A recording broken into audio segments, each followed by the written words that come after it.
যে জানালাটির ছবি আপনারা দেখছেন, এই জানালাটা ঘরের ভেতর থেকে মসকিউটো নেট পাল্লা বানানো হয়েছে কাঠ দিয়ে। যে চার সাইডে কাঠের ফ্রেম এবং মাঝখানে স্টিল নেট ব্যবহার করে এই পাল্লাটি বানানো হয়েছে। তো দেখছেন এই জানালার স্টিল নেটটা আমি দেখানোর চেষ্টা করছি।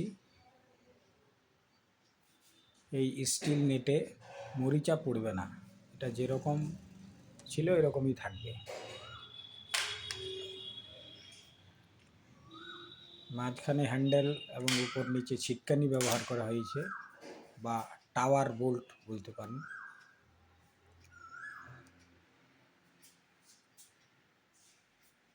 তো দেখছেন বাইরের এবং ভেতরের দুটি পাল্লাই খোলা। এবার এই ভেতর থেকে বাইরের পাল্লা বন্ধ করে দেখানো হচ্ছে। তাহলে দেখছেন এই বাইরের পাল্লাতে কাঠ এবং কাঁচ ব্যবহার হয়েছে, যার ফলে পাল্লাটি বন্ধ করে দেওয়ার পরে বাইরের কিছুই দেখা যাচ্ছে না। এখানে পুরোটা কাঠের পাল্লাও হতে পারে। তো ভেতরের থেকে মসকিউটো নেট পাল্লাটা বন্ধ করেও দেখানো হলো।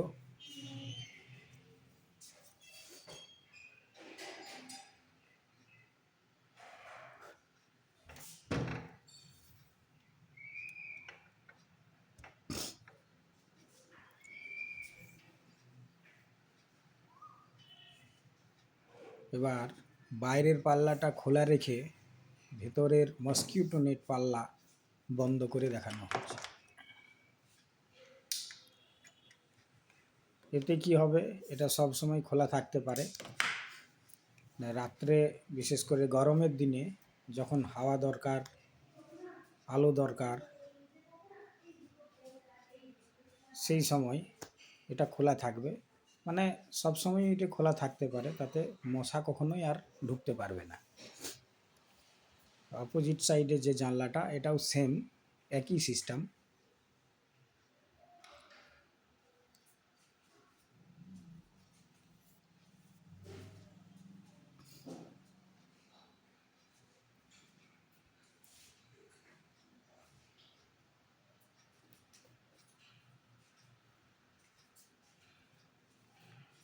এবার এই যে পাল্লাটি দেখানো হচ্ছে, এটাও মসকিউটো নেট পাল্লা, এবং সামনের দিক থেকে মানে ঘরের ভেতর থেকে দেখছেন একটা উডেন বা কাঠের পাল্লা রয়েছে।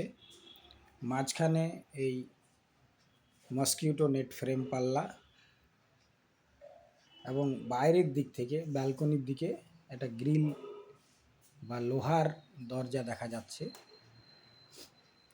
এই বাইরের দিক থেকে লোহার দরজাটা ব্যবহার করা হয় সেফটির জন্য, বিশেষ করে রাতের জন্য। যখন ভেতরের এই দরজাটি যেটা লাগিয়ে দেখানো হলো, এটা খোলা থাকবে, কিন্তু মসকিউটো নেট লাগানো থাকবে, কিন্তু বাইরে কোনো গেট না থাকলে হাওয়া রোদ আসবে, সেফটি হবে না।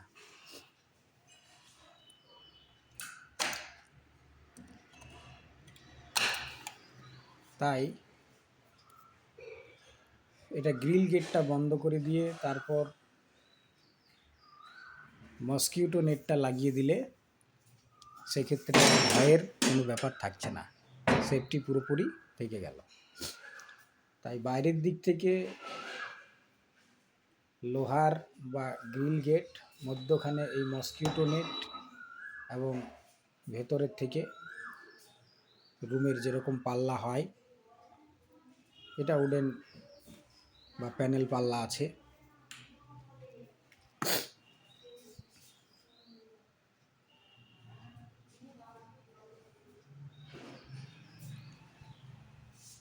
তো দেখছেন আপনারা নির্মল কার্পেন্টার ইউটিউব চ্যানেল। আমার এই ইউটিউব চ্যানেলে নতুন হয়ে থাকলে চ্যানেলটিকে সাবস্ক্রাইব করুন, ও কেমন লাগলো জানাবেন। ভালো লাগলে লাইক কমেন্ট ও শেয়ার করুন।